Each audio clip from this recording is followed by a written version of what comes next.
Ash was trained to obey, particularly in perilous situations.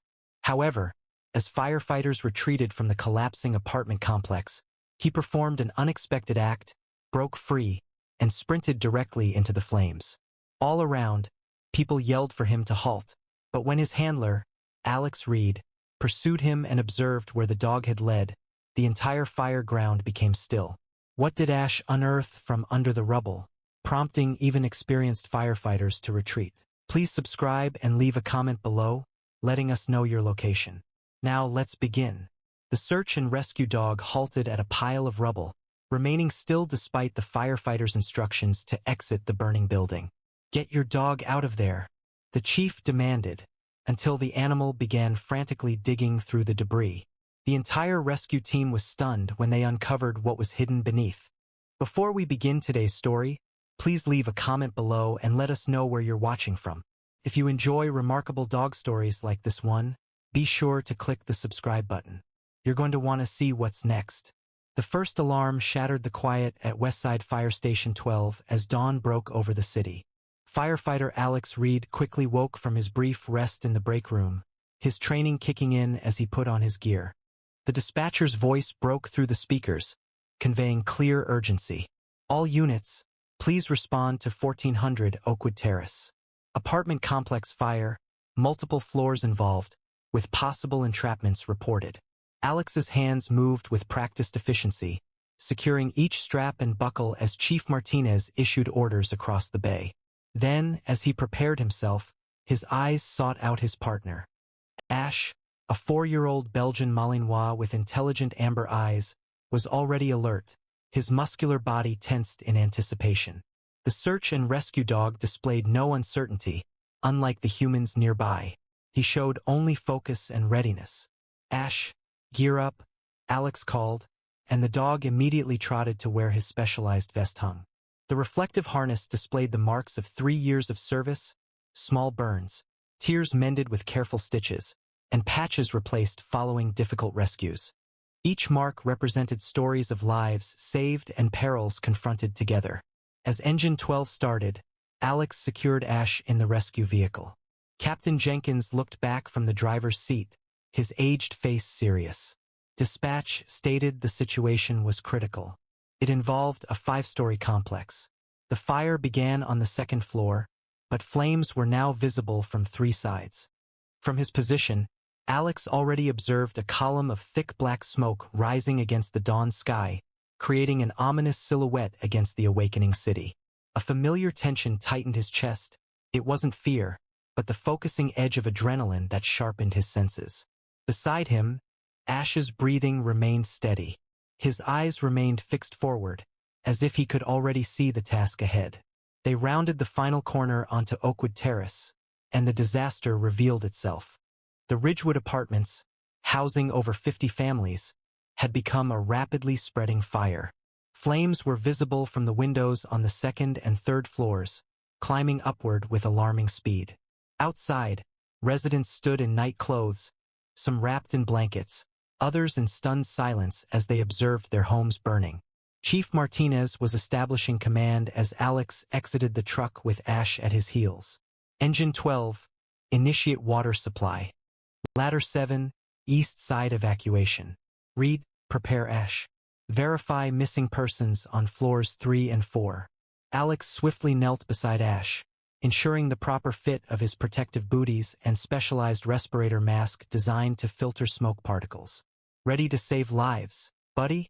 he asked, looking into those intelligent eyes that displayed only determination. Ash responded with a single, focused bark, their established routine before entering any fire scene. Firefighting operations proceeded with disciplined urgency surrounding them. Water lines stretched across the pavement, ladder trucks were positioned strategically, and teams of firefighters moved with purpose. However, for Alex and Ash, the focus narrowed to a single mission: to locate those unable to escape. The stairwell was a chimney of heat and smoke as they ascended. Alex kept one hand on the railing and the other on Ash's specialized lead, although the dog required little guidance. Amidst the disarray of fire alarms and flames engulfing the building, Ash moved with a determination that appeared almost unreal to those unfamiliar with search dogs in action. Fourth floor first, Alex instructed through his mask, his words barely discernible above the din of the emergency. 3 years prior, Alex couldn't have envisioned this partnership. Following the loss of his previous search dog, Max, in a warehouse collapse, he had vowed to discontinue working with the canine division. The guilt remained intense, the memories too difficult. He'd moved to regular firefighting responsibilities, resolved to protect his heart from further connections. Then came the shelter visit that altered everything. Ash had been found abandoned in a foreclosed home, severely malnourished, but still full of life. Something in the dog's steadfast gaze broke through Alex's carefully built barriers.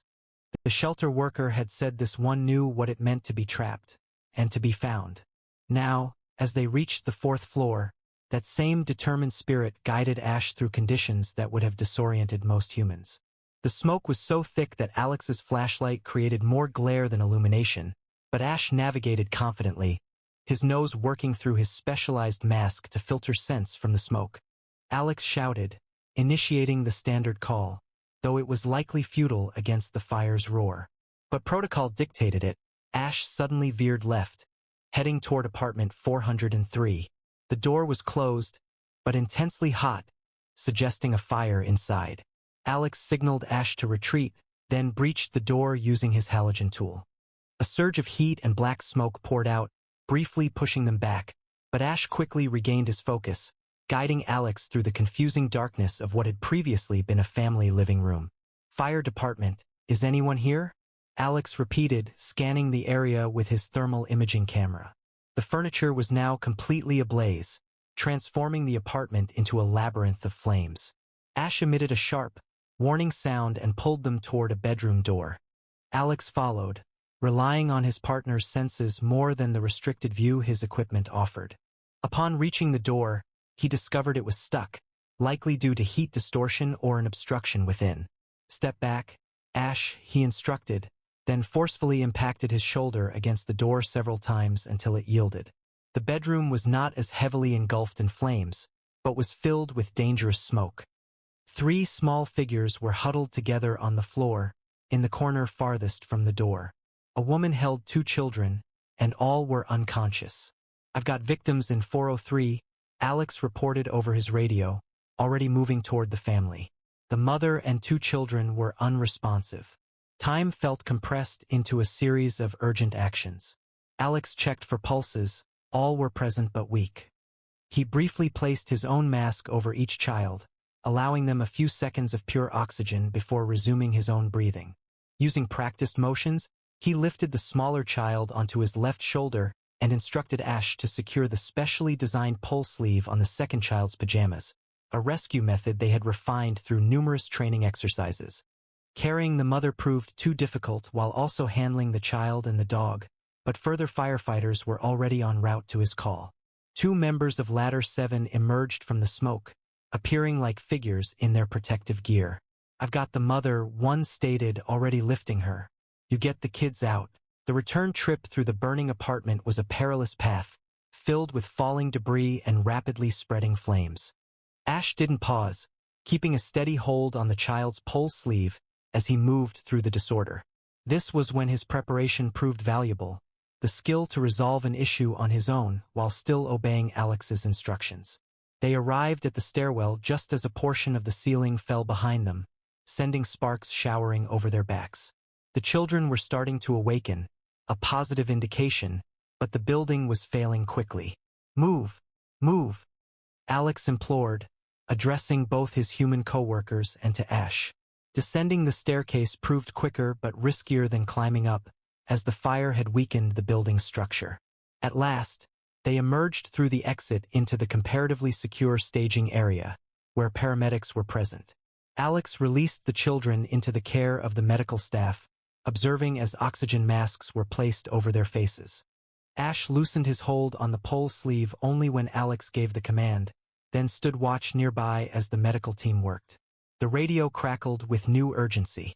All interior teams, be advised, we have reports of an elderly couple still missing in 312. Anyone available to check? Alex met Ash's gaze, who appeared completely unfazed by the ordeal they'd just survived. Despite the heat and exertion, the dogs stood ready, awaiting the next command. Rescue 4 responding, Alex reported, Reed and Ash heading to the third floor. This was their established pattern, their objective, a recurring sequence of risk and rescue that characterized their partnership. They returned toward the burning building with minimal pause, taking only a quick drink of water each, unswayed by the flames now visible from nearly every window. The third floor presented a devastated scene of fallen ceiling tiles, shattered glass, and flame-damaged furniture. The building's sprinkler system had activated, but was clearly inadequate, creating a disturbing imitation of rainfall that transformed the smoke into a hazardous mist instead of suppressing the fire. 312 should be to the right, Alex muttered, primarily to himself as Ash headed in that direction. The heat pressed against them, a palpable force, straining the boundaries of both man and dog's protective gear. Alex's thermal sensors indicated excessively high ambient temperatures. Time was limited before the environment became unsustainable. Ash halted outside apartment 312, his posture indicating a heightened state of readiness. The door was already ajar, probably due to previous evacuation efforts. Alex pushed it open further, and his halogen tool illuminated an apartment beginning to be engulfed by fire. Fire department. Shout out. Unexpectedly, a weak voice responded from within. Help, we are here. Bathroom. Without being told, Ash moved towards where the voice originated. There, they discovered an elderly man kneeling beside the bathtub, his wife lying unconscious, a damp towel covering her face in a frantic effort to reduce the smoke. With assistance from further firefighters, who arrived promptly, they safely evacuated the elderly couple through a fire escape, coinciding with that part of the building exhibiting signs of potential collapse. Almost immediately after Alex's boots made contact with the concrete, a loud groaning signaled the partial collapse of the building's eastern section, exactly where they had been only moments before. All personnel accounted for? Chief Martinez's voice resonated over the radios and throughout the staging area. A rapid series of confirmations then followed as team leaders checked the safety of their team members. Alex examined Ash carefully, using familiar motions to check for any hidden injuries. Finding none, he took off the dog's breathing mask, allowing Ash to breathe easily in the comparatively fresh air outside. You did well, buddy, he said softly, offering water from a specialized bottle. Really well. Chief Martinez arrived, his face covered in soot under his helmet. You and Ash take 15. Position yourself on the southwest corner with Engine 3. We will be taking a defensive posture around the entire structure. The building is too severely damaged to allow for any additional entries. Alex acknowledged, appreciating the short break. He led Ash to the rehabilitation station where Dr. Chun, the department veterinarian, was already present, having been summoned for the significant incident. Let me see him, Dr. Chun stated, quickly assessing Ash's respiratory rate and inspecting his paws for burns. He is exhibiting mild heat stress, but it is not serious. Ensure he remains hydrated and in the shade for at least 15 minutes. All residents accounted for? Alex asked a nearby officer who was updating the incident board. As far as we can tell, she replied, checking her clipboard. The building manager confirmed all apartments evacuated or searched, 17 to hospital, no confirmed fatalities. Alex felt the familiar mixture of exhaustion and relief that came with a successful evacuation. He turned to tell Ash the good news, but noticed the dog's behavior had shifted dramatically. The easygoing stance of a working dog, enjoying a deserved rest, had vanished. Instead, Ash stood stiffly, ears pricked, eyes locked on the burning building with an intensity Alex readily understood. Ash, what is it? He asked, instantly aware of the change. The dog whined, a sound seldom heard from the trained rescue animal, and advanced several steps toward the burning building before glancing back at Alex with unmistakable urgency. There's no one else in there, buddy, Alex said, attempting to reassure him. We got everyone out. Yet, even as he spoke, a chilling sense of foreboding arose within him. In 3 years of partnership, he had never once seen Ash incorrect regarding a possible victim. Should the dog suspect someone was still present, then someone was, irrespective of the official headcount. Ash barked sharply, the sound piercing the noise of the fire scene. Subsequently, the bark was more insistent. "Whoa, settle him down," advised Lieutenant Wilson, who had been assigned temporary handling duties, while Alex prepared to join the exterior firefighting efforts. "He's likely just reacting to all the stimulation." Wilson attempted to grasp Ash's leash, but the dog retreated, barking with rising intensity, his gaze fixed on the burning building. "Something's wrong," Alex stated, already reaching for his equipment. "He doesn't act like this. Never." Before Wilson could retrieve the leash, Ash reacted, propelling himself forward with such unexpected power that the clasp securing his harness to the lead broke apart. Within a moment, the rescue dog was sprinting across the fire ground, maneuvering between firefighters and equipment with unwavering focus. "Ash!" Alex yelled, a wave of dread washing over him as he observed his partner heading toward the structure, completely consumed by fire. "Ash, stop!" But the dog had already moved through a ground-floor entrance, disappearing into the smoke and flames without pause. "Mayday! Mayday!" Alex shouted into his radio, already heading for his equipment. "Canine officer has re-entered the building. East entrance, ground floor." The response was immediate and incredulous. "Say again, Reed." "Your dog went back in," they stated. Alex was quickly attaching his oxygen tank, skipping standard checks due to his urgency. "Affirmative. Ash has re-entered. He's detecting something, suggesting someone might still be inside." "Negative on re-entry, Reed." Chief Martinez's immediate order came. "The building is structurally compromised. I repeat, do not enter that building." Despite the urgency, Alex's hands remained steady as he fastened his mask and helmet. 3 years of partnership, hundreds of hours of training, and dozens of live rescues had instilled in him a fundamental understanding. Ash never erred concerning victims. If the dog indicated someone was present, then someone was there. Official headcounts were irrelevant. "With respect, Chief," Alex responded, already moving toward the building. "My partner is inside, and he has located something. I'm entering the structure." "Reed, stand down." Martinez's voice boomed, reaching both the radio and the staging area, as he noticed Alex's action. "That is a direct order." For a fleeting instant, Alex paused, 15 years of trained obedience clashing with the firm belief that his partner required his help. Then, a recollection surfaced. Max, his initial partner, had been lost because Alex had obeyed a withdrawal command instead of following the dog's intuition. "I cannot, sir," he responded succinctly, and he entered the smoke. The building's interior was almost unrecognizable compared to just 20 minutes prior. What had been a hazardous but passable structure was now a scene of collapsed ceilings, burning furniture, and structural beams dangling overhead. The temperature had climbed to levels straining his protective gear. The air was so intensely hot that each breath felt like inhaling fire despite his SCBA. "Alex," called, his voice muffled by his mask and the constant roar of the fire. "Ash." Navigating by memory and instinct, he pushed toward where apartment 104 should be, the direction Ash had headed. Visibility was near zero, forcing him to stay low and move by feel as much as sight. His thermal imaging camera showed little beyond an overwhelming field of heat signatures from the fire itself. A partial ceiling collapse compelled him to withdraw briefly, locating an alternative passage through what had previously served as a first-floor community room.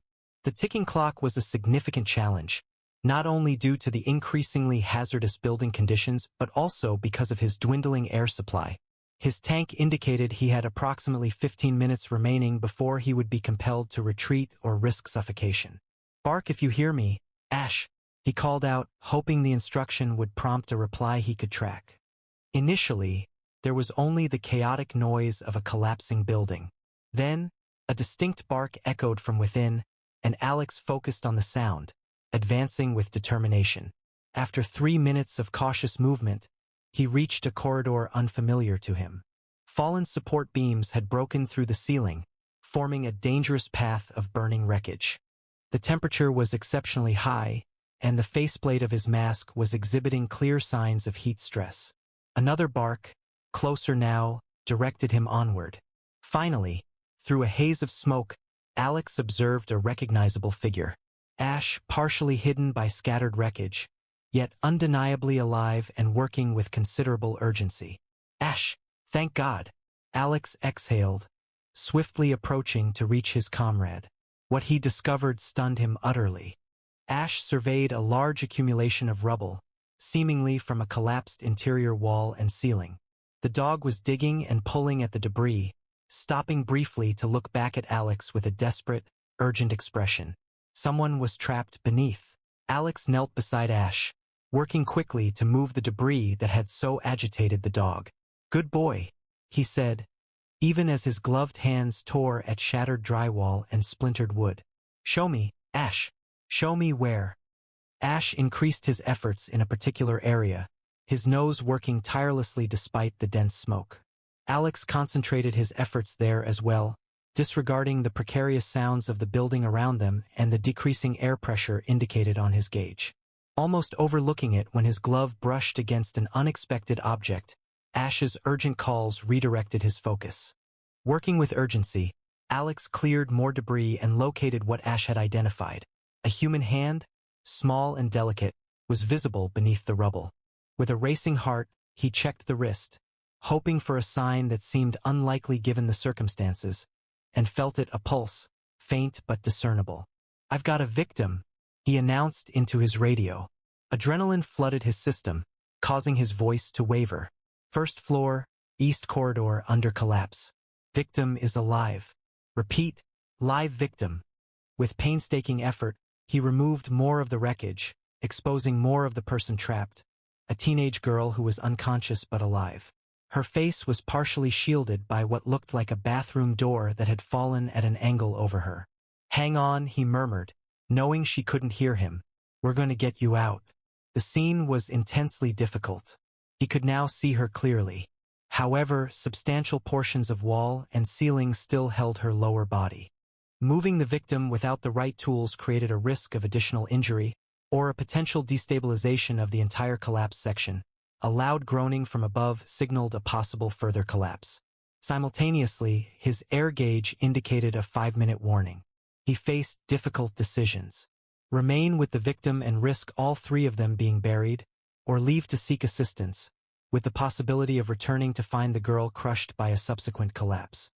The choice was made for him when Ash abruptly stiffened, ears pointed towards the hallway. Shortly after, the welcome appearance of 2 firefighters in full gear appeared from the smoke.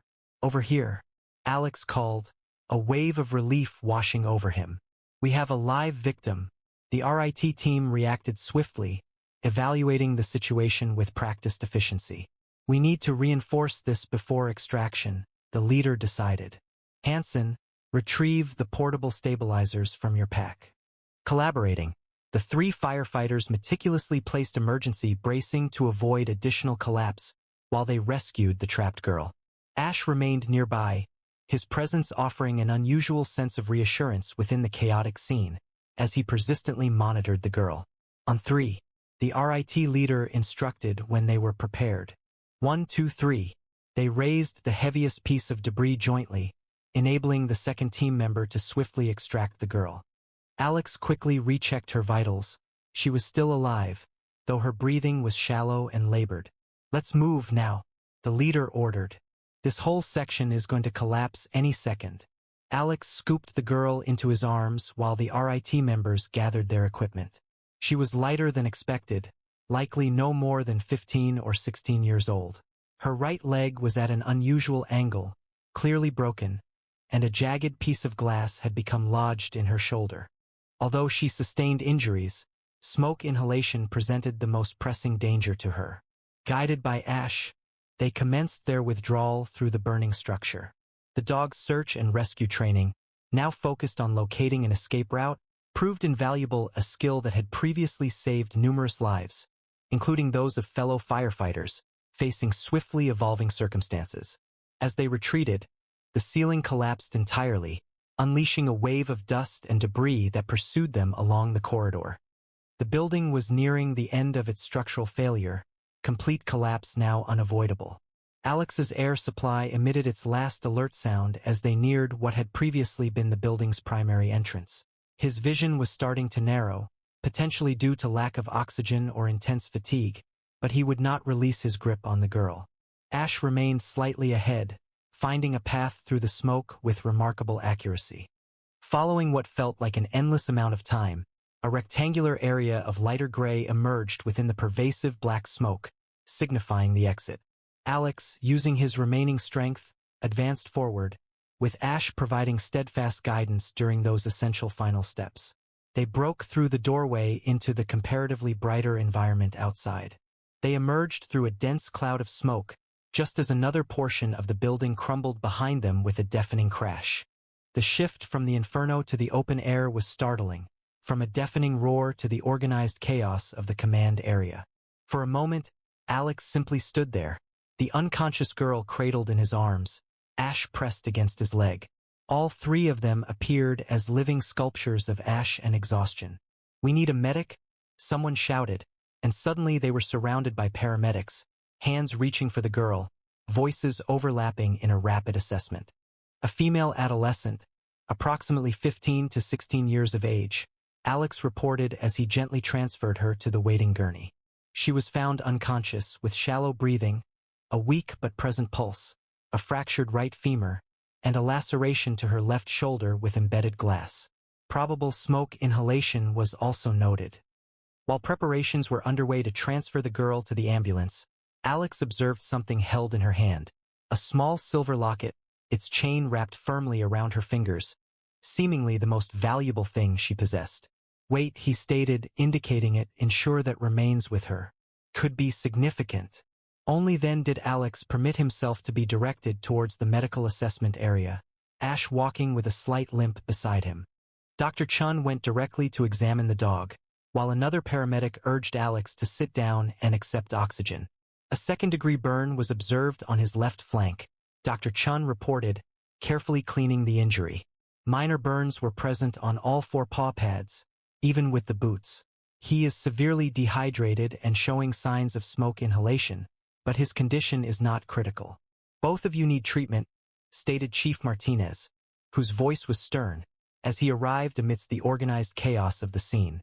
His face held a complex blend of anger and satisfaction. "Sir, I can explain," Alex started, but Martinez interrupted. "You disregarded instructions, put yourself and the RIT team at risk, and broke established procedures," he said, adding, "all of which we will review once medical personnel confirm you are both stable." His expression eased a little. Was Ash correct? The girl? Was she at the location he specified? Alex confirmed the precise location, buried beneath collapsed debris within the former apartment 104. Conventional search and rescue efforts would not have led us to her. 2 weeks later, Alex and Ash were at Westside Fire Station 12 for an event that had been presented as a modest acknowledgement of their actions. The station's apparatus bay had been decorated with department flags and arranged with rows of chairs intended for city officials, emergency services representatives, and members of the media. While the mayor presented citations for extraordinary service, the station doors opened, revealing unexpected guests, Thomas and Jennifer Harmon, and notably, their daughter, Lily. The teenager moved carefully, using crutches. Her broken leg was encased in a cast adorned with numerous signatures. "We heard about today's recognition," Thomas said. Lily emphasized her desire to be present.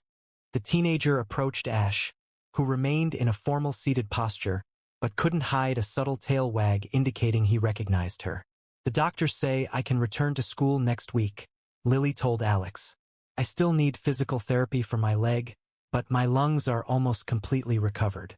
She awkwardly lowered herself despite using her crutches to be at the dog's eye level. "I brought something for you," she said, reaching into her pocket. She crafted a miniature replica of her grandmother's silver locket, designed to fit on a dog's collar. "It's not the original," she clarified.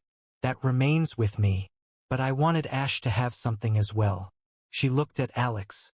"Would it be all right to fasten it to his collar?" With deliberate movements, Lily secured the small silver locket to Ash's collar. "Now you'll always have a reminder of the life you saved." Subsequently, while traversing the well-known hallways of Station 12, Captain Jenkins approached them. "Welcome back, you two. Ready to get to work?" Alex looked down at Ash, who responded with that characteristic look of complete preparedness, the working dog's version of excitement restrained by training. "Yes, sir," Alex replied, experiencing a sense of completeness for the first time since their experience. "We're ready." Have you ever observed an animal detect something that humans entirely overlooked? It's striking how their instincts can occasionally detect dangers that remain unnoticed by our presumed advanced senses. What action would you have taken if you were in Alex's position? Would you have trusted your partner's instincts enough to risk everything? If you've ever developed a special connection with an animal, you know that communication extends beyond commands and training. Has a pet or working animal ever surprised you with their intelligence in a critical moment? If today's story resonated with you, please click the like button to assist us in reaching a wider audience of animal enthusiasts. Remember to subscribe to our channel for more captivating canine narratives and tap the notification bell to stay informed about our latest uploads. Kindly share this video with friends and family who admire the incredible skills of working dogs. Be sure to view our additional stories about brave dogs currently playing, including the remarkable account of a tracking dog who located a lost Alzheimer's patient during a blizzard. We'll see you tomorrow, same time, with another brand new video. A police officer is sentenced to death for a murder he maintains he did not commit. As time dwindles, his devoted German shepherd refuses to abandon hope, sensing a truth others miss. Then, just days before the execution, the dog performs an extraordinary act that alters the course of events. But will this astounding revelation arrive too late to save his partner's life? And what dangerous secret has been concealed so thoroughly that only a dog's instincts could reveal it? Please share in the comments below where you're watching from. If you enjoy extraordinary canine stories like this one, remember to subscribe. You won't want to miss future episodes. The fluorescent lights buzzed overhead in courtroom March 11, 10, casting harsh shadows across Jack Calloway's face. 15 years spent on the Portland police force had taught him to manage his expressions, but even his considerable training couldn't fully hide the tightness in his jaw as he awaited the verdict. His service weapon and badge were absent, substituted by handcuffs that pressed into his wrists. Judge Martinez's gavel broke the heavy silence. Has the jury reached a verdict? The jury forewoman rose, her voice trembling a little as she opened the paper she held. Jack's gaze swept the room with practiced precision. His lawyer, David Walsh, held his pen with such force that his knuckles were pale. District Attorney Peterson's lips curved subtly upward. In the rear, Eva Mercer remained rigidly upright, her expression carefully neutral. She had been his associate for 6 years, yet she might as well have been an unknown. Regarding the case of the state versus Jack Calloway, concerning the charge of first-degree murder, the defendant has been found. The forewoman hesitated, adjusting her voice. Guilty. The pronouncement struck Jack with a palpable force, yet he remained motionless. The courtroom filled with hushed intakes of breath and murmurs. The jury suggests execution by lethal injection. Jack tightened his jaw as his thoughts rapidly reviewed the evidence that had determined his outcome. The murder weapon discovered in his garage was free of fingerprints. The security footage depicted someone of similar stature entering Senator Harrison's residence, and a witness testified to having seen his car parked nearby that night. The evidence appeared impeccable, almost too impeccable. However, he possessed the true account. Outside the courthouse, Bolt awaited his temporary handler. The German shepherd's ears rose at the sound of the substantial doors opening. As Jack emerged in handcuffs, Bolt's entire body stiffened. He gave a sharp bark, straining against his leash so powerfully that Officer Torres nearly lost his balance. "Easy, boy," Torres said, working to keep hold. But Bolt's barking escalated, becoming more panicked. The dog perceived a problem. He felt it with an intuition that surpassed human comprehension. From the courthouse steps, Eva watched, her hands trembling slightly as she pulled her jacket tighter against the October chill. She'd tracked down murderers with Jack, broken up drug rings, survived shootouts. Now she was watching him being taken away as one of the criminals they'd sworn to stop. The evidence had seemed solid when she'd first reviewed it. Too solid, a voice in her head whispered. Across 15 years in law enforcement, she hadn't encountered a case conclude with such precision, each element fitting seamlessly. It resembled a connect-the-dots illustration of culpability, where the connections were made without any questioning of the resulting form.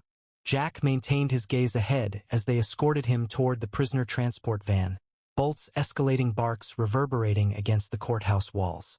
The dog's unease broke through Eva's professional composure. Throughout 4 years of service, Bolt had never been mistaken about an individual. Not a single time.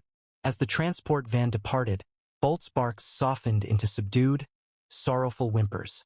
The German shepherd looked toward Eva, his brown eyes conveying a level of understanding that made her pause. She crouched down next to him, stroking his dense coat. "It's all right, boy," she murmured, primarily to herself rather than to the dog. "Something feels amiss, and we will discover what it is." District Attorney Peterson walked past, his expression conveying his recent victory. "Good work today, Detective Mercer. Justice was served," he said. However, Eva detected something in his delivery. Felt like a warning, or maybe a challenge. She recalled Jack's words from 3 weeks prior, shortly before his arrest. "There's something bigger going on here, Eva. The Harrison case. It's just the surface." She had disregarded his worries then, preoccupied with the increasing evidence against him. Observing Peterson walk away, while Bolt growled quietly beside her, she pondered what her partner had uncovered that warranted framing him for murder. The van vanished around the corner, transporting Jack toward death row. Bolt's posture became rigid, his ears attentive, as if he sensed Eva's hardening determination. She rose, her decision becoming clear. Jack had instructed her that the truth wasn't always as it appeared. The moment had arrived to apply those lessons and uncover the truth surrounding Senator Harrison's death, before time expired for her partner. The metal door of cell 241 closed with a hollow clang that seemed to resonate through Jack's bones. The confined space felt like a tomb. It contained bare concrete walls, a narrow cot with a thin mattress, and a stainless steel/toilet sink combination that had seen better days. A single artificial light buzzed overhead, offering no natural illumination. "Welcome to death row, detective," the guard stated, his voice devoid of feeling. Or, as he added, ex-detective. Jack remained still, positioned in the middle of his cell, his thoughts wrestling with the starkness of his circumstances. The sound of the guard's footsteps diminished as he walked away, leaving Jack solitary, accompanied by the echoes of metal doors, indistinct voices, and his own introspection. Across town, Eva opened the door to her apartment, Bolt following closely. She had intended to provide him with a temporary residence until alternative arrangements were finalized, but the German shepherd appeared to have his own agenda. He moved restlessly between the door and the window, his nails tapping against the hardwood floor. Frequently, he would pause and whine, looking at Eva with eyes that seemed to convey an urgent message. Eva arranged the case files on her kitchen table, the lamp creating long shadows on the wall. She had examined them a dozen times prior to the trial, but something about Bolt's behavior at the courthouse had ignited a renewed sense of purpose. Her focus initially landed on the murder weapon, a .45 caliber pistol discovered in Jack's garage 3 days following Senator Harrison's death. The ballistics analysis confirmed a perfect match, and the gun had been meticulously cleaned to remove fingerprints. She mused it was almost excessively clean, recalling Jack's insistence on meticulous weapon upkeep. Had he employed it, there would have been traces of gun oil, rather than this pristine condition. Bolt abruptly ceased his pacing, his head turning sharply towards Eva's front door. A low growl emanated from his throat as footsteps neared in the hallway. Eva's hand automatically moved to her service weapon, but the footsteps continued past. Bolt's growl subsided, although his vigilance persisted, his body rigid and prepared. Her phone vibrated. A message from Detective Rodriguez read, "Leave it alone, Mercer. The case is closed." Eva's jaw clenched. She hadn't informed anyone that she was examining the files. The following morning, she went to the evidence lockup, displaying her badge to Officer Chin. "I need to review some items from the Harrison case." Chin seemed uneasy. "That's been sealed by the DA's office. It requires special clearance now." "Since when?" Eva asked. "Orders came down this morning." "Sorry, Eva." Returning to her desk, Eva started examining Harrison's actions prior to his death. The senator had been involved in multiple significant undertakings, but one was particularly noteworthy: a sequence of private discussions regarding the city's upcoming highway development project. Involving millions in contracts, the project had been expedited despite considerable environmental worries. Bolt, lying beneath her desk, suddenly became attentive. His ears rose as Captain Rivera neared. Mercer, Rivera's voice remained quiet but resolute, informed him of a call from the district attorney's office. They expressed concern regarding his recent investigations. It was simply a matter of finalizing outstanding details, sir. The matters are resolved. Please cease your pursuit. He hesitated, his demeanor relaxing a little. Avoid complicating the situation unnecessarily. That evening, Eva walked Bolt as they regularly did. The German Shepherd guided her along their known path, but when they neared the location of the new highway construction, he abruptly halted. He sniffed the air, guiding Eva towards a construction trailer. Situated behind it, obscured by scattered materials, she located a damaged piece of paper. Despite the deterioration from mud and water, she discerned a few words: Harrison and payment schedule. With a slight tremor in her hands, Eva photographed the fragment and then placed it in an evidence bag. Bolt remained watchful, his stance stiff, observing the surrounding shadows. A car engine started in the vicinity. Eva noticed a dark sedan driving away, its headlights extinguished. It appeared someone had been observing her. Upon returning home, Eva's computer received an encrypted communication from her contact within the forensics lab. They confirmed a match based on the partial prints she had requested, but noted an anomaly. The file had been altered, requiring a higher level of security clearance that her contact lacked. Eva was preparing to reply when Bolt's growl shattered the silence. She glanced around and saw a small red dot flickering on her wall. It was a laser sight. Without hesitation, she dropped to the floor as her window exploded inward. Glass rained down as Bolt's powerful barks filled the apartment. Eva crawled to her weapon, her heart pounding. It was clear now. She wasn't just chasing a theory anymore. She was getting close to something, and someone was willing to kill to keep it hidden. The early morning fog clung to Eva's shoes as she and Bolt approached the back entrance of the Harrison estate. Fragments of yellow police tape drifted in the breeze, a diminishing echo of the senator's tragic death. She had leveraged her connections to gain access, a final inspection of the property prior to its sale. Bolt proceeded purposefully, his nose actively analyzing the air as he tracked a scent trail perceptible only to him. Eva, experienced with numerous K-9 teams, could immediately sense when a dog had identified something significant. The German Shepherd guided her through the pristine garden, disregarding the clear access points, directly to a somewhat concealed storm cellar. This wasn't present in the initial crime scene photographs, Eva commented, observing the sturdy padlock. A swift scan with her flashlight uncovered another detail: recent scratch marks near the keyhole. Later, at the precinct, Eva was thoroughly reviewing Harrison's financial records when her computer screen abruptly went dark. A notification displayed: system maintenance required. Access to all files was disrupted. That's not a coincidence, she murmured to Bolt, who was watchful under her desk.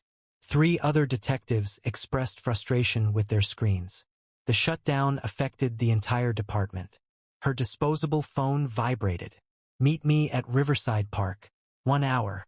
She recognized the message. I knew Harrison. The voice was male, elderly, and unknown. Eva located her informant on a quiet bench, scattering seed for pigeons. Former Judge Michael Conway retired 3 years ago following 2 decades of service on the bench. A month prior to his passing, Harrison informed me, Conway stated, without raising his gaze from the pigeons. He claimed to have uncovered details regarding the highway project, noting discrepancies in the bidding procedures, shell corporations, and millions of dollars diverted to offshore accounts. I inquired why he hadn't testified during the trial. Conway's hands shook as he tossed more breadcrumbs. He explained that the last individual Harrison shared his concerns with subsequently died in a robbery gone wrong. I then questioned him about his partner. He finally made eye contact. Calloway was getting too close. They needed him removed. A jogger approached. Conway became silent until they passed. Harrison maintained proof. Records, recordings, everything. A sudden sharp sound echoed through the air. Conway lowered his head, a tiny red mark appearing on his forehead. Bolt's warning bark arrived a fraction of a second too late. Eva moved quickly to safety behind a concrete planter as another shot stirred up dirt close to her feet. Bolt remained down low, his training taking over as he directed her towards the nearest exit. They reached her car as police sirens started to sound faintly in the distance. That evening, Eva remained in her apartment, her hands still trembling as she examined her notes. Conway's final words resonated in her mind. Harrison possessed evidence. The storm cellar. It needed to be there. Her phone sounded. Jack's lawyer. They were accelerating the execution date. There were 2 weeks, possibly fewer.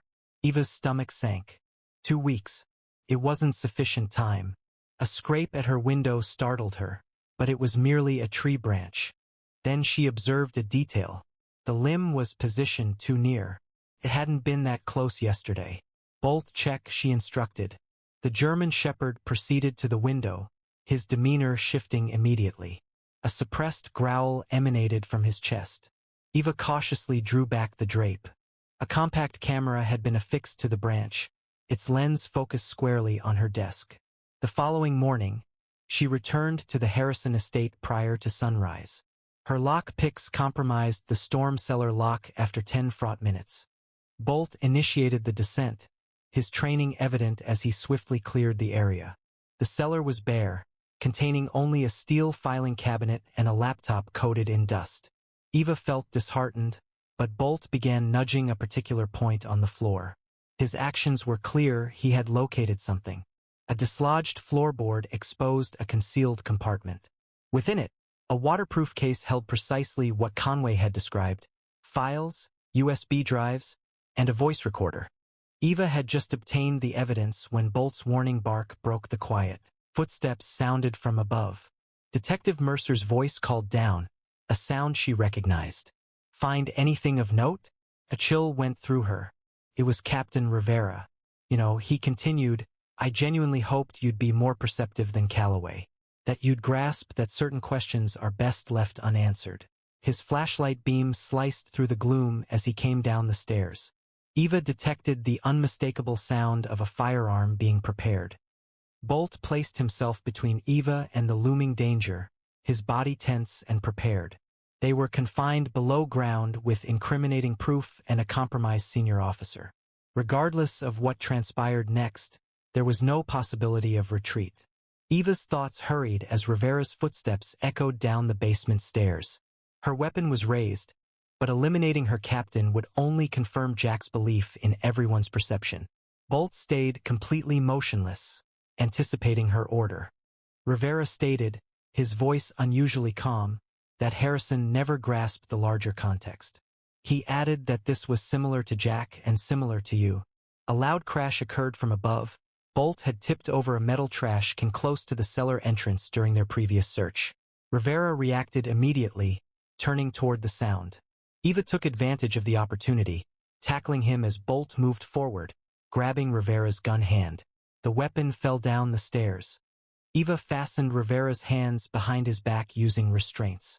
"The larger issue. Are you referring to the highway project fraud?" Rivera chuckled, a grating sound in the poorly lit cellar. "Do you believe this concerns a few $1 million in construction kickbacks?" Harrison uncovered a significantly larger scheme. "Why do you suppose they worked so hard to expedite Jack's conviction?" Before Eva could reply, radio transmissions crackled from above. Rivera's reinforcements were approaching. She took the evidence case and moved further into the cellar. Bolt guided her toward a corroded maintenance tunnel, a means of escape absent from any architectural drawings.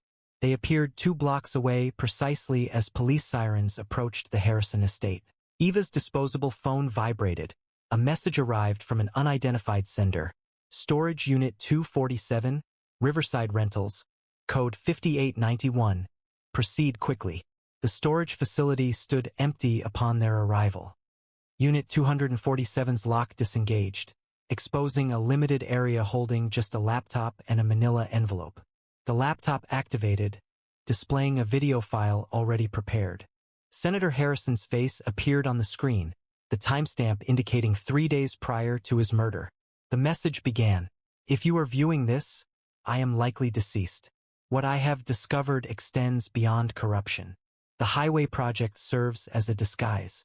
The construction company, the offshore accounts, they all conceal something significantly greater.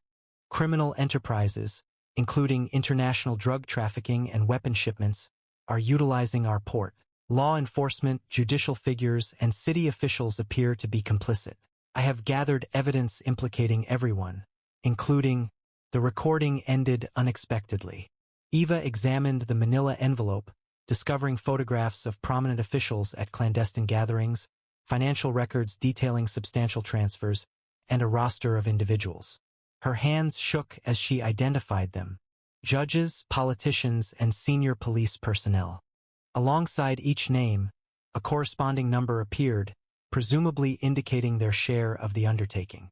Bolt's cautionary growl resonated just as the storage unit's door violently shut, casting them into complete darkness. The sound of a padlock securing itself reverberated within the restricted area. "Detective Mercer?" A voice called out from beyond the door. "District Attorney Peterson." A statement followed. "I have to admit, you've been more persistent than we anticipated, but this ends now." The distinct odor of gasoline drifted in from beneath the door. Eva's heart pounded as she listened to liquid being poured near the unit. "It's unfortunate," Peterson said. "A distressed detective, struggling with her partner's conviction, experiences a devastating accident while investigating conspiracy theories. That's the story the newspapers will present." Eva felt along the unit's rear wall, locating what she had observed previously: a maintenance panel weakened by age. As Peterson spoke at length outside, she silently worked it free. The service weapon would be located in the ashes, naturally, along with any evidence you believe you've uncovered. A regrettable conclusion, but unavoidable. The clear sound of a lighter igniting prompted Eva to move. She forced open the panel, entering a confined maintenance corridor. Bolt followed closely as flames erupted behind them. They reached the open air as smoke began pouring from the storage facility.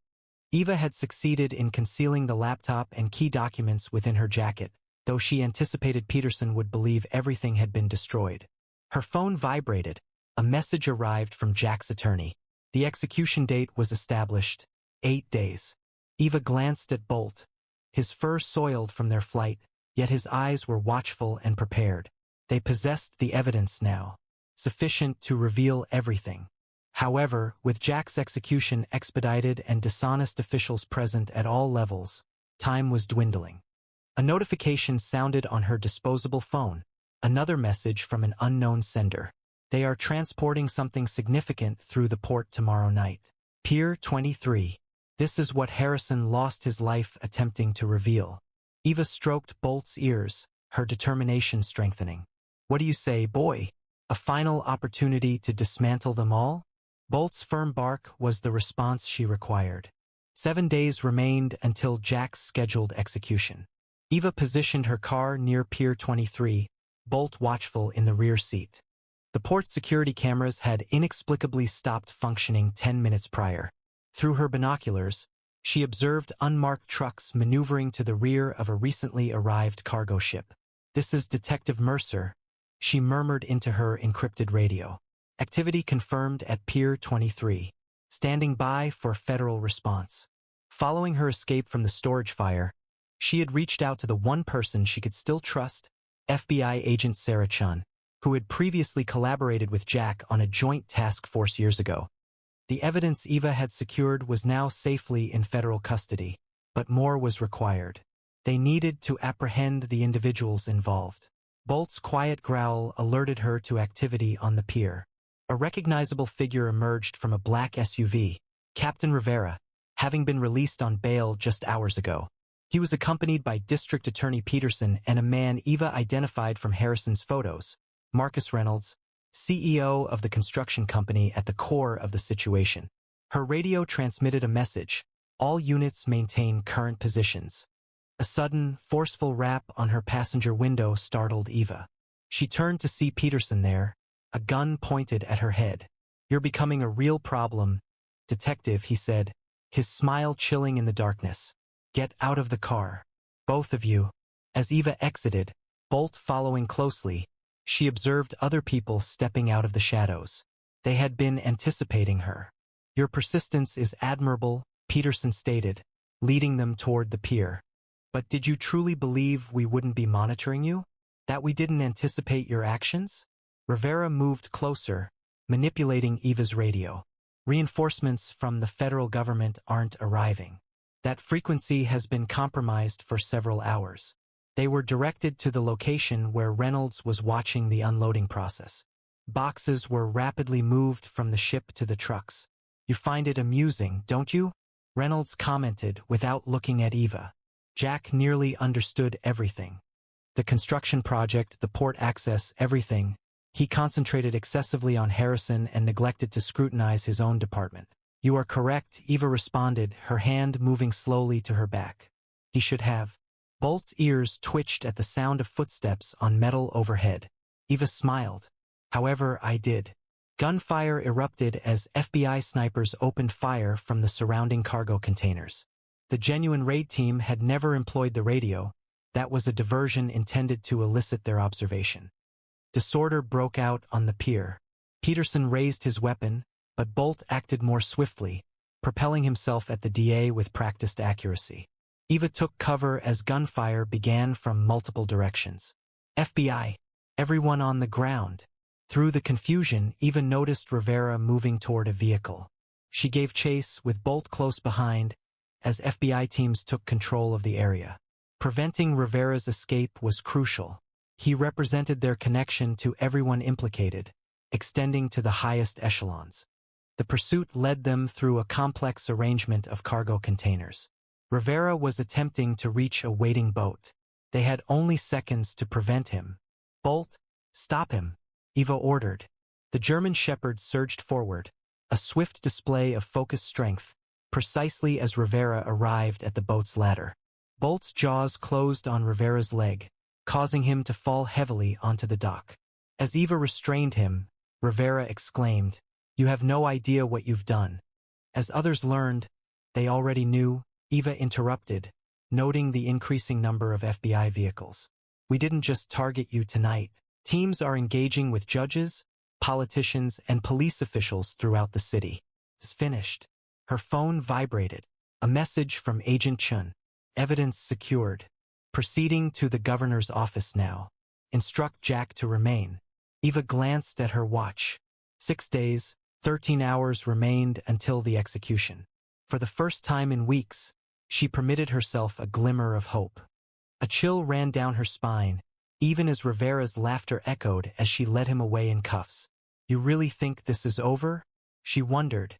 There's still time for accidents to happen, especially in prison. 20 hours remained until Jack's execution. Despite the FBI raids and mounting evidence, the governor hadn't signed the stay of execution. Eva paced the prison's administrative office while Bolt sat alert by the door. "Someone's blocking our access to the governor," Agent Chin explained, frustration evident in her voice. "Whenever we approach a resolution, we're being rerouted to less senior personnel. They appear to be delaying action." Eva's phone received a notification. It was an encrypted message from an unidentified sender. "Loading dock, prison kitchen, midnight. Your partner will not survive until morning." She presented the message to Chun. "They are planning their operation tonight. We cannot initiate a movement of Jack without the necessary approval," Chun cautioned. "If we are incorrect, the consequences will be significant." Eva glanced at her watch. It was 11:45 p.m., and we have exhausted our available time. The prison's loading dock lay in shadows and silence as Eva and Bolt established their concealed location. Using her night vision scope, she identified 3 individuals near the kitchen entrance. One was dressed in a guard's uniform. "Target confirmed," she murmured into her radio. "They're here." The compromised guard unlocked the door, and 2 additional figures entered. Eva identified one by his characteristic limp. Marcus Reynolds himself had arrived to guarantee Jack's silence. Hold position, Chen's voice crackled in Eva's earpiece. Minutes passed slowly. Eva's heart raced as she pictured them moving through the prison's corridors toward death row. Toward Jack. Suddenly, Bolt's ears twitched. A different sound. A vehicle approaching rapidly from behind. We've got company, Eva warned, but it was too late. Floodlights burst on, revealing the loading dock. They had entered a trap. Detective Mercer, District Attorney Peterson's voice, resonated through a megaphone. He had secured bail just hours prior. Did you genuinely believe we'd permit your interference? Gunfire broke out from several locations. Eva and Bolt took cover behind concrete barriers as bullets ricocheted off metal nearby. Over her radio, she heard Chen's team clashing with hostiles on the opposite side of the prison. Chun is dividing our forces. Reynolds is still moving toward Jack. Chun shouted back over the sound of gunfire, "Little busy here." Eva looked at Bolt and saw the same determination in his eyes that she felt. "Ready, boy?" The German shepherd's muscles tensed in response. They moved as one, Eva providing covering fire while Bolt charged forward, a focused missile of fur and fury. He crashed into the nearest gunman, creating the opening they needed. They sprinted for the kitchen entrance, bullets tracking their path. Within, they detected the sound of footsteps resonating along the corridor leading to death row. A contest was unfolding, and failure was not an option. The execution chamber awaited at the corridor's conclusion. This time, there would be no further opportunities. 2 months later, Jack Calloway stood in the morning sunlight outside the courthouse, Bolt positioned beside him. The press conference had just concluded. The investigation revealed a sprawling corruption scheme involving 37 indictments, including 2 judges, the district attorney, and multiple high-ranking police officials. The corruption network that had nearly cost Jack his life was finally exposed. Eva observed from the sidelines as Jack knelt to ruffle Bolt's fur. The German shepherd's tail wagged with unrestrained joy, a stark contrast to his desperate barks on that fateful day of the conviction. Some attributed their discovery of the truth to mere luck, but Eva knew better. Occasionally, the most dependable evaluator of character walked on 4 legs. If you found this story as remarkable as we did, please share it with fellow K9 and true crime enthusiasts. What moment kept you captivated? Let us know in the comments below. We're also interested to know where in the world you are watching this compelling story of loyalty and justice from. Share your location in the comments. Ring that notification bell to ensure you never miss an upload. For more amazing K9 cases, please view our latest videos now. Until next time, remember, sometimes the biggest heroes have 4 paws and a badge. A police dog prevented a pilot from boarding his aircraft, resulting in delays and passenger frustration. However, when security personnel investigated under the cockpit seat, the discovery caused everyone to evacuate. Here's the story. Before we proceed, please share your location in the comments. If you enjoy unusual police dog stories like this one, remember to subscribe for future content. A stark light from the fluorescent fixtures illuminated Terminal 3 of O'Hare International Airport as Officer Michael Reeves straightened his winter patrol jacket, his exhale seen in the January cold filtering through the automatic doors. Adjacent to him, Titan, his German Shepherd partner for 3 years, kept a precise heel position, his dark eyes observing the continuous flow of travelers with seasoned focus. The morning rush was underway, with passengers hurrying to their gates through the snowstorm that had blanketed Chicago overnight. Weather delays had created a tense atmosphere, with anxious travelers checking departure boards and flight crews rushing to minimize further disruptions. Just another day in paradise. Huh, boy? Reeves murmured, reaching down to scratch behind Titan's ear. The shepherd leaned into his touch briefly before resuming his vigilant posture. Reeves smiled, recalling that his colleagues had given Titan the nickname the Professor because of his almost unsettling ability to analyze situations. The dog never barked without cause, a trait that had made them one of the airport's most respected security teams. They continued their sweep through the international terminal, Titan moving with fluid grace between bags and passengers. Occasionally, he would look toward Reeves, their long history of working together clear in the understated exchanges between them. They had recently gone by the exclusive airline lounges when Titan's demeanor changed sharply, a transformation so abrupt that Reeves immediately perceived it. The shepherd's ears rose, his body tightening as his attention settled on a pilot walking assuredly through the crew's security lane. Captain James Harrington, as indicated on his visible ID badge, proceeded toward the flight deck preparation area. A flight bag was slung over one shoulder. He appeared unremarkable. His uniform was spotless, and his demeanor professional, as he nodded to the security personnel. However, Titan shifted from routine patrol to heightened alertness. A low growl emanated from his throat, quickly intensifying to insistent barking as he pulled Reeves toward the pilot. Titan, hail. Reeves gave the command, but for the first time in their partnership, Titan disregarded the order. The shepherd moved forward, placing himself directly in the pilot's path, his barking now attracting startled glances from everyone nearby. When Captain Harrington tried to step around him, Titan mirrored his movements, physically preventing him from going any further. "Control your dog, officer," Harrington snapped, his face reddening as passengers began to stare. "I have a transatlantic flight departing in 40 minutes. I apologize for the inconvenience, Captain," Reeves said, keeping his voice measured while maintaining his grip on Titan's leash. "But my partner doesn't react this way without a reason." Harrington's jaw tightened. "Well, your partner is mistaken. I've been flying for American Airlines for 15 years. I don't have time for this." Airport Security Supervisor Diane Coleman stepped forward, her expression carefully neutral, given the unfolding situation in the bustling terminal. "What's the situation, Reeves?" she inquired softly. "Titan's alerting strongly to the captain here," Reeves responded, observing that Titan's focus remained consistently on Harrington. "I've never seen him react this intensely to airline personnel." "This is ridiculous," Harrington stated, glancing at his watch. "Flight 862 to London was already delayed because of the snowstorm. I have 243 passengers waiting to board." Coleman glanced between the barking shepherd and the increasingly agitated pilot. "Officer Reeves, you know we can't delay a flight because your dog is having an episode." Reeves felt the weight of the decision pressing on him. 3 years of working with Titan had taught him to trust the dog's instincts implicitly. Titan's assessments had proven accurate previously, including the discovery of a concealed weapon last year and the identification of a drug smuggler with surgical implants 2 months ago.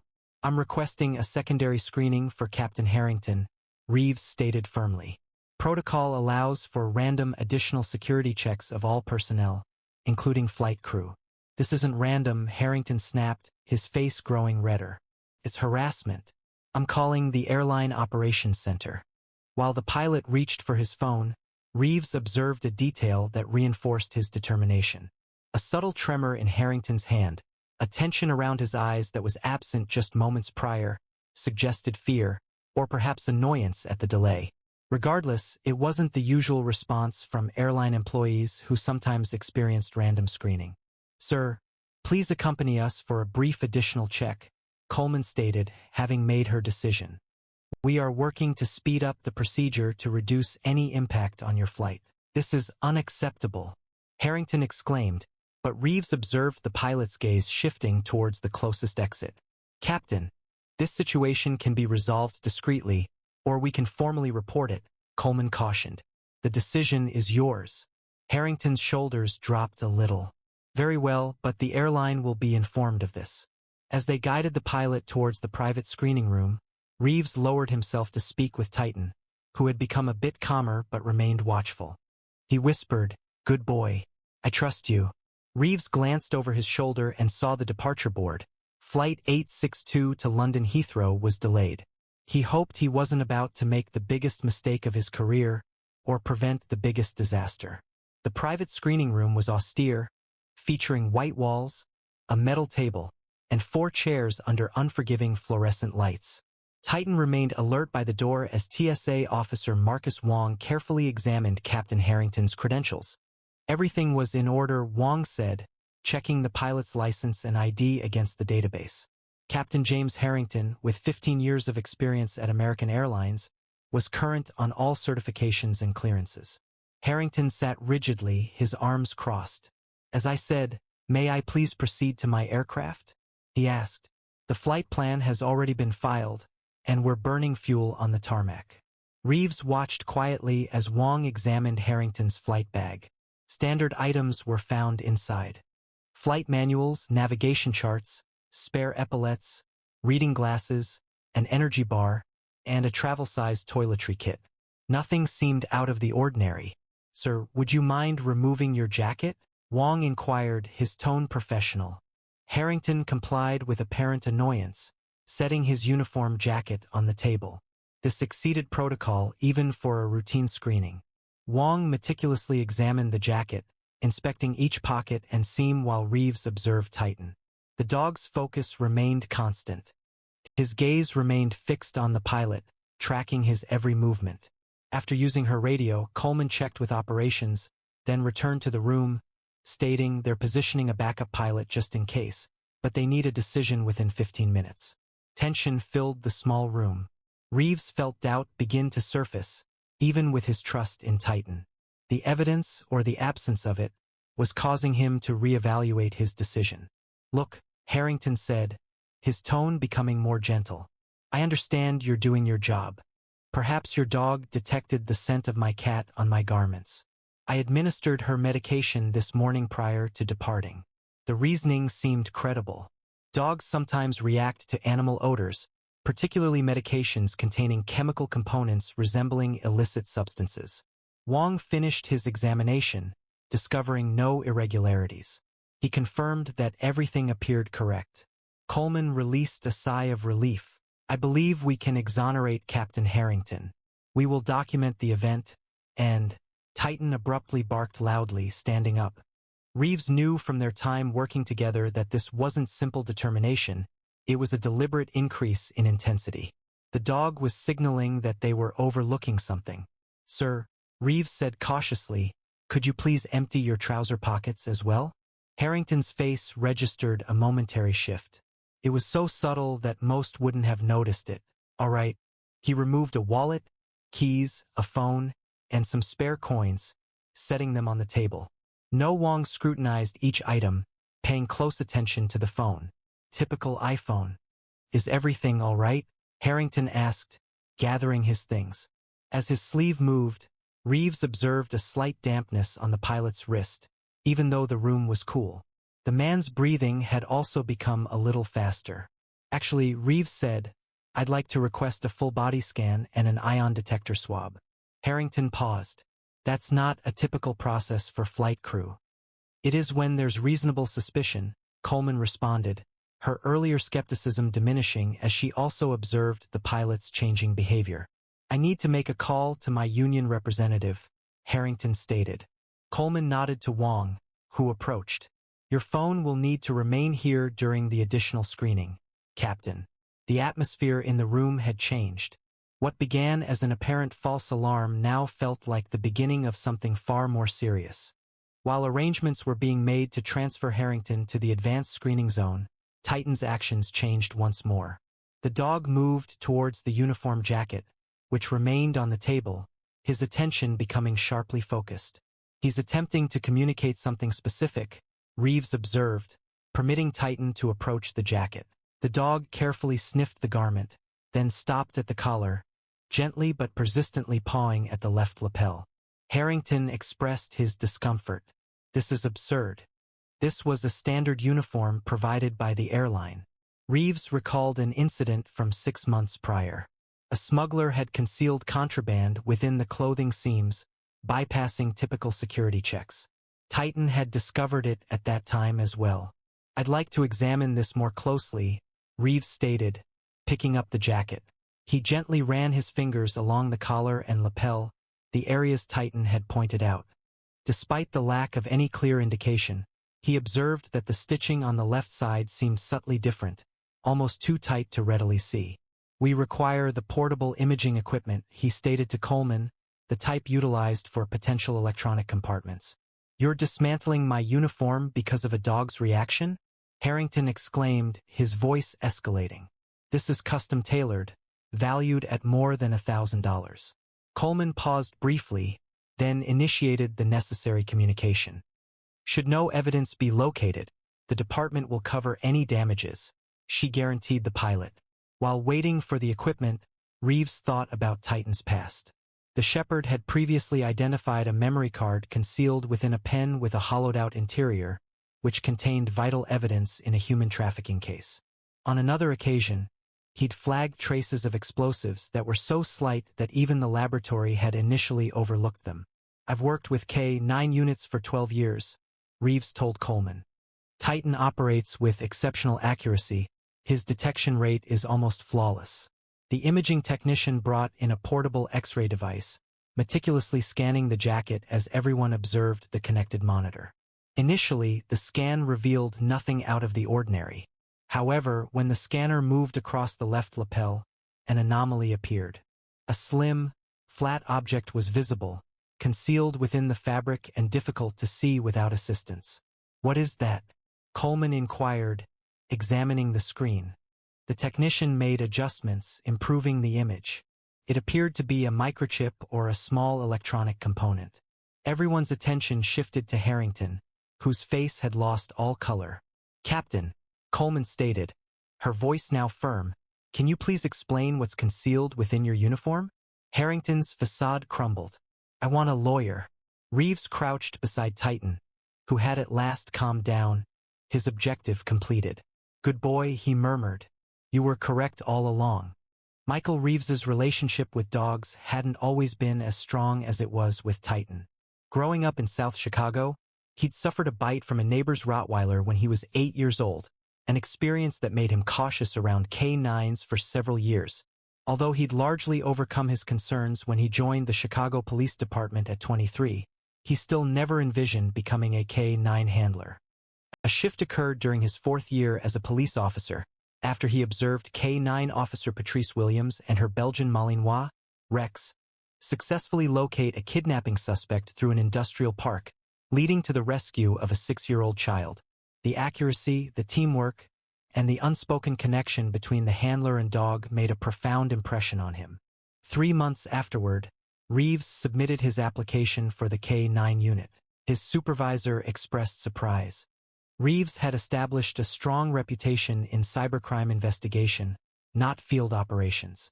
However, something about the connection between handler and dog resonated with him. "You sure about this, Mike?" his sergeant had inquired. "K-9 work isn't merely a job, it's a lifestyle. That dog goes home with you, lives with you, depends on you." "I'm sure," Reeves replied, with more conviction than he actually possessed. The Homeland Security K-9 Training Center in Texas assigned him to Titan, then a 2-year-old shepherd who had previously failed 2 training attempts, not due to a lack of ability, but because of what instructors described as excessive analytical behavior. Head trainer Martinez explained that most detection dogs alert immediately upon finding a target. Titan, however, pauses, verifies, then alerts. This makes him slower in certification tests, but could potentially lead to greater accuracy in complex environments. The initial weeks of their partnership presented difficulties. Reeves, who was still developing his handler skills, experienced frustration when Titan would hesitate during detection drills, appearing unfocused.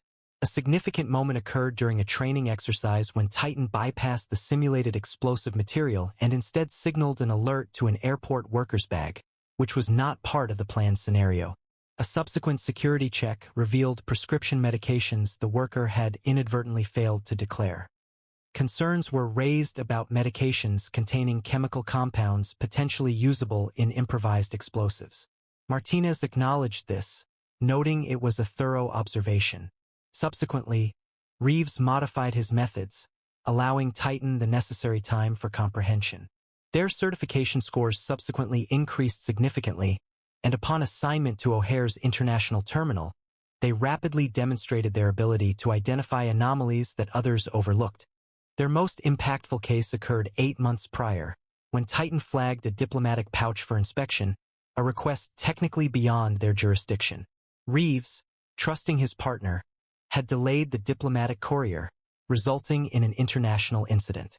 This was ultimately resolved when a subsequent investigation uncovered counterfeit diplomatic credentials, and smuggled biological samples. The case had resulted in commendations for them and a reputation for being willing to follow Titan's nose regardless of politics or pressure. Trust the dog had become Reeves' personal mantra. When in doubt, when under pressure, when facing skepticism from superiors, those 3 words centered him, and Titan had never let him down. Even now, as the investigation into Captain Harrington intensified, Reeves clung to that certainty amidst the growing tension around them. With methodical precision, the specialized TSA technical team worked, carefully cutting through the stitching of Captain Harrington's uniform lapel under the bright examination lights. Captain Harrington sat handcuffed to a chair in the corner, silent since requesting legal representation 15 minutes earlier. Careful, cautioned senior technician Sophia Lynn as her colleague extracted a paper-thin electronic component from within the fabric. Don't damage it. A hush fell over the room as Lynn secured the item within a designated evidence container. Roughly the size of a postage stamp but thinner than a credit card, the device displayed visible copper traces and a miniature power source. Initial assessment? Coleman inquired. Lynn scrutinized it using a magnifying lens. It appears to be a custom electronic component, not commercially produced, possibly a triggering mechanism or a remote activation device. Reeves felt his pulse quicken. For what? That's what we need to find out, Lynn said, connecting the container to a specialized scanner. However, whatever it is, your dog stopped it from boarding that aircraft. FBI Special Agent Victor Ramirez arrived in the room, having been summoned immediately after the device was found. Captain James Harrington, he stated, consulting a tablet. Or should I say James Harrington Kaiser. The pilot reacted quickly, his eyes widening.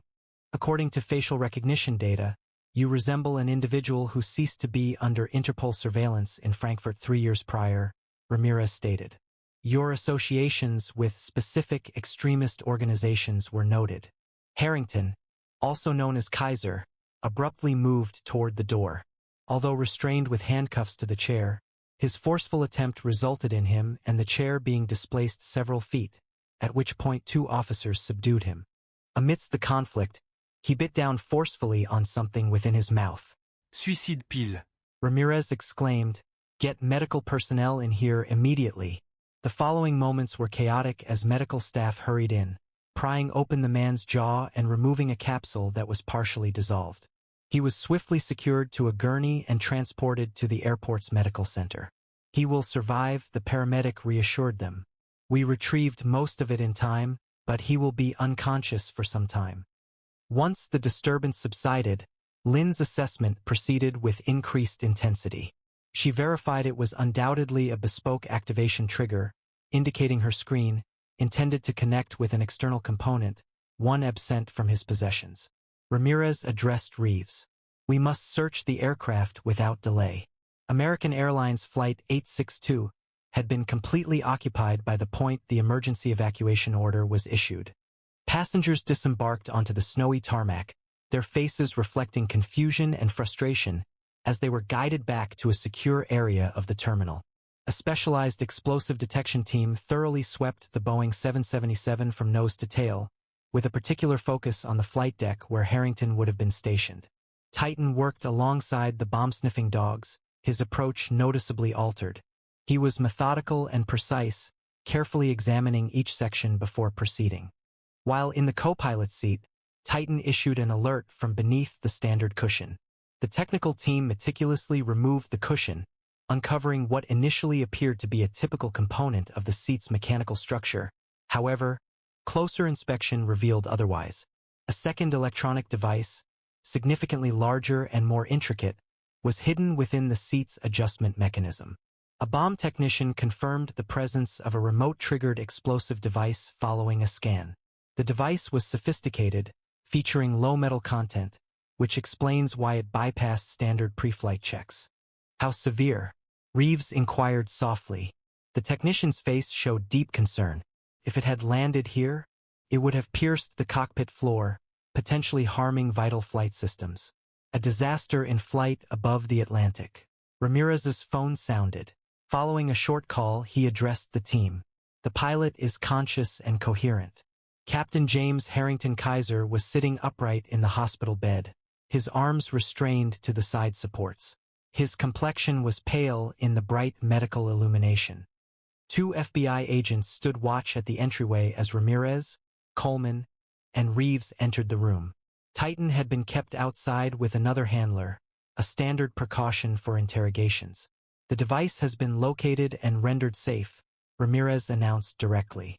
We are aware of the explosive in the cockpit. What remains unknown is whether there are additional devices. Kaiser's eyes darted between them, assessing their reactions. The unsuccessful suicide attempt had left him physically vulnerable, but mentally sharp. I desire immunity. You are facing federal terrorism charges for attempting to destroy an aircraft, Ramirez stated flatly. Immunity is not being offered. Cooperation could potentially prevent a death sentence. A pause settled between them, then Coleman approached. 243 passengers, Captain, including the crew, children, families, people who entrusted you with their lives. Something in her words appeared to affect him. His shoulders visibly relaxed a little. It wasn't meant to turn out this way, he said at last. Initially, the operation involved only information-gathering intelligence work. Ramirez positioned a recorder on the bedside table. Let's begin from the start. The narrative that unfolded proved to be more intricate than anyone expected. Kaiser had, in fact, been a licensed pilot for 15 years prior to being recruited by a well-organized terrorist network during a layover in Istanbul. His first tasks were relatively straightforward. Adhering to security procedures, I documented vulnerability trends and, on occasion, moved encrypted data drives between overseas divisions. The organization identifies as Ascension, Kaiser informed me. They differ from typical groups. They operate with patience and precision. Certain actions are conceived years beforehand. And this operation? Reeves inquired. It's phase 1 of a 3-part sequence, Kaiser responded. Coordinated attacks targeting 3 transatlantic flights, highlighting security weaknesses despite measures implemented after September 11th. The initial flight served as the first test. Complete operational information revealed that Kaiser had received the custom-made explosives during a stopover in Dubai 3 weeks prior and had installed them during standard maintenance intervals, times when pilots frequently inspect their aircraft. The activation mechanisms integrated into his uniform would have engaged once the plane attained cruising altitude over the Atlantic. The other 2 pilots, are they in place? Ramirez inquired. Kaiser nodded slowly. Flights from Frankfurt to New York, Paris to Chicago were scheduled within the next 48 hours. Coleman was already on her phone, coordinating with international authorities. There's more, Kaiser continued, his voice dropping. The Chicago apartment, Unit 512 at Lakeside Towers, served as a network safe house.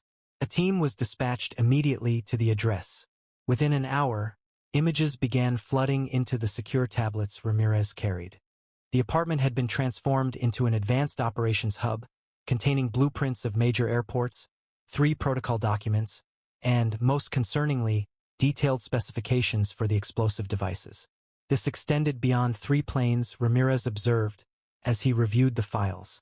They were analyzing the entire international aviation security system. Kaiser affirmed this with a nod. Ascension is pursuing a long-term strategy. The plane attacks served as a demonstration of capability. The actual objective is the worldwide air transportation system, pinpointing vulnerabilities and exploiting them in a methodical way. Ramirez insisted on names. He wanted the names of all individuals involved.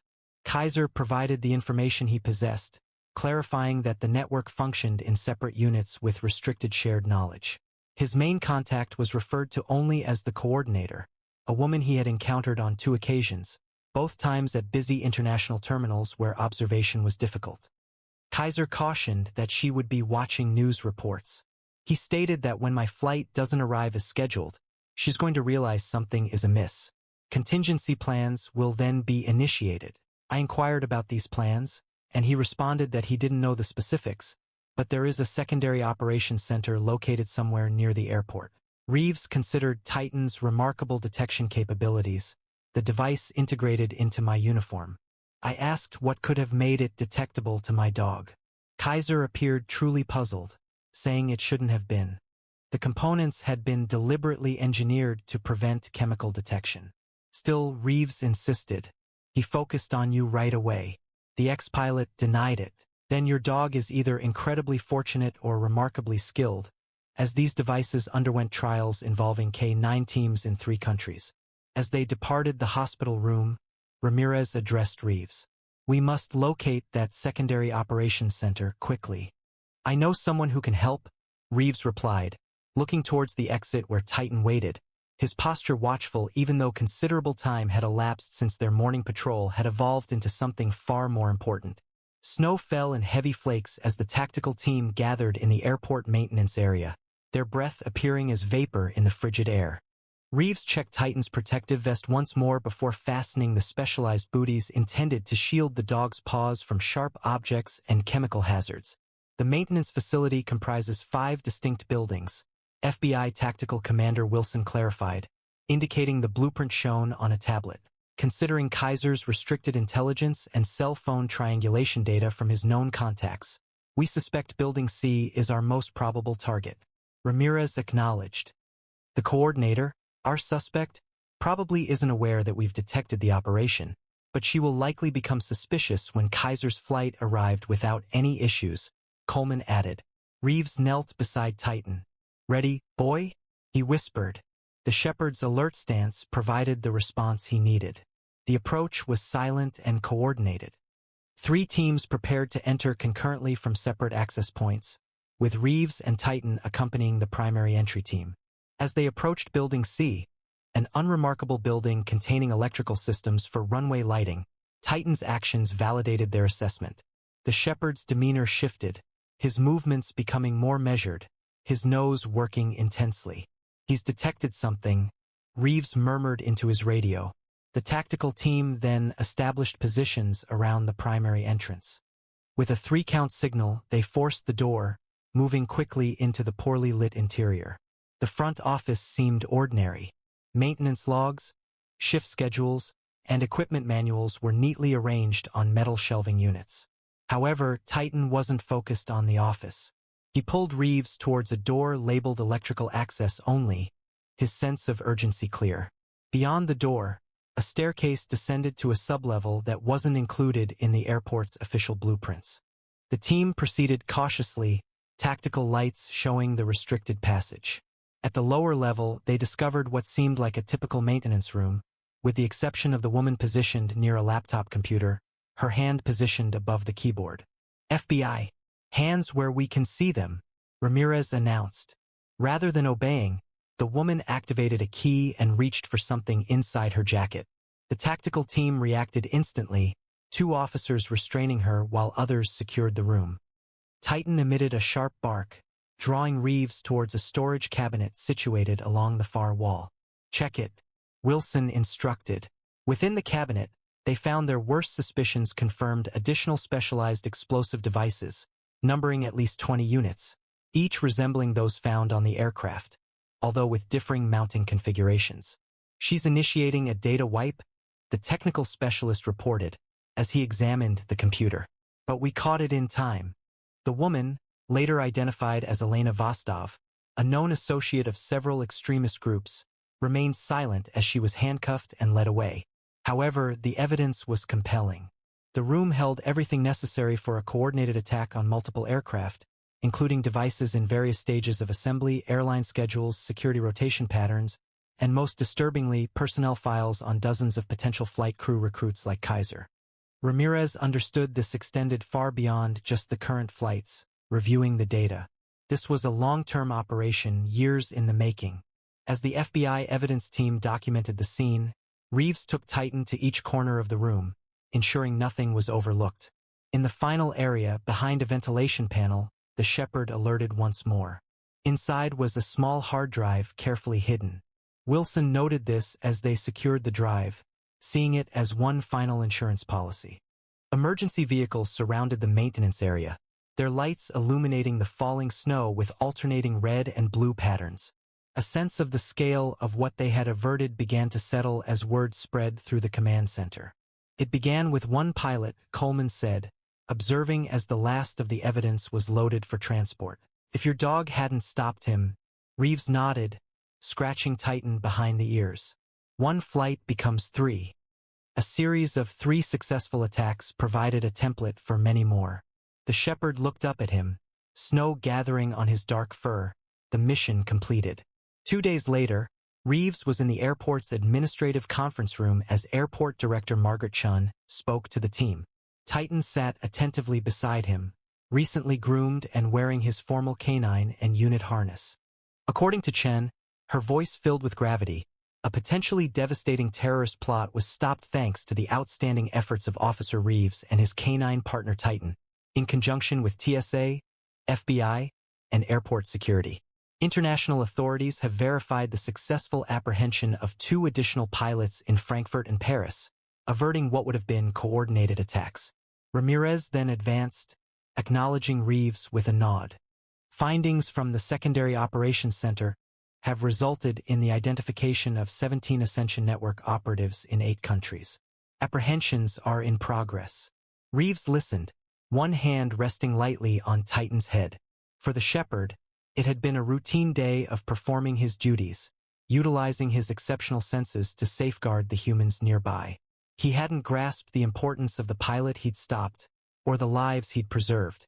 He had a sense that something was amiss and wouldn't yield until someone paid attention. Officer Reeves, Chun stated, the Department of Homeland Security has asked that you and Titan provide training consultations for their aviation security division. Your approaches, especially your reliance on your partner's intuition, even when standard procedures indicated something different, embody the kind of flexible security thinking that is necessary. Following the meeting's conclusion and the exchange of congratulations, Reeves knelt beside his partner. Good boy, Titan, he whispered, briefly pressing his forehead against the shepherd's. The best boy. Titan's tail wagged once, his dark eyes meeting Reeves with what almost seemed like understanding. Then his ears perked up, his attention already shifting to the next task, the next patrol, the next threat that only he might detect. They walked back together toward Terminal 3, prepared to resume their observation of the thousands of travelers who would never realize how narrowly they avoided disaster, nor that their safety had been ensured by an officer and a dog who prevented a pilot from boarding his plane. Have you ever seen a working dog like Titan perform duties at an airport or public place? We welcome your stories in the comments below. Do you believe in your pet's intuition regarding people, even if the reasoning isn't clear? Many handlers report that their canine partners often detect things humans overlook. What's the most remarkable animal story you've encountered about an animal averting a disaster or rescuing lives? Please share your experiences. We review all comments and may include your story in a future video. What other canine heroes would you like us to highlight in upcoming videos? Tell us what topics you're most interested in. If the story of Titan's incredible save at O'Hare International Airport impressed you, please share this video with friends and family who appreciate the amazing capabilities of working dogs. Together, we can spread awareness about these 4-legged heroes who serve alongside their human partners. Rewatch our previous canine stories displayed now, including the amazing story of Rex, who tracked a kidnapper through a blizzard, and Luna, who discovered a hidden human trafficking operation at a border checkpoint. Remember, sometimes the greatest heroes walk on 4 legs. See you in the next video.